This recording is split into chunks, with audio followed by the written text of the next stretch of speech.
بسم اللہ الرحمن الرحیم۔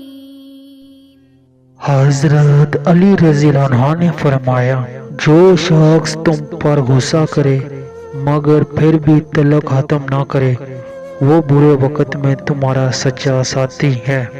حضرت علی رضی اللہ عنہ نے فرمایا، اپنی خوشی کے لیے کسی دوسرے کی خوشی حق میں مت ملاؤ، تمہاری وہ خوشی بیکار ہے جس کے پیچھے کسی کے آنسو ہوں۔ اپنوں کو ہمیشہ اپنے ہونے کا احساس دلاؤ، ورنہ وقت آپ کے اپنوں کو آپ کے بغیر جینا سکھا دے گا۔ کوئی تم سے روٹھ جائے اور پھر وہی تم سے ملنے کو ترسے تو اسے کبھی مت کھونا، کیونکہ وہ تم سے بہت زیادہ پیار کرتا ہے۔ حضرت علی رضی اللہ عنہ نے فرمایا، جو تمہاری خاموشی سے تمہاری تکلیف کا اندازہ نہ کر سکے، اس کے سامنے زبان سے اظہار کرنا صرف لفظوں کو ضائع کرنا ہے۔ حضرت علی رضی اللہ عنہ نے فرمایا، زندگی میں خود کو کبھی کسی انسان کا عادی مت بنانا، کیونکہ انسان بہت خود غرض ہے۔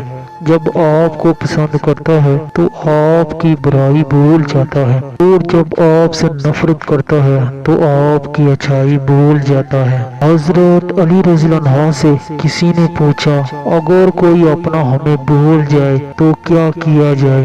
شیر خدا نے فرمایا، کوئی اپنا ہو تو وہ کبھی نہیں بھولتا، اور جو بھول جائے وہ اپنا نہیں ہوتا۔ حضرت علی رضی اللہ عنہ نے فرمایا، کبھی کسی کو دکھ مت دو، کیونکہ معافی مانگ لینے پر بھی دل میں درد باقی رہتا ہے، جس طرح دیوار میں کیل نکالنے پر سوراخ باقی رہتا ہے۔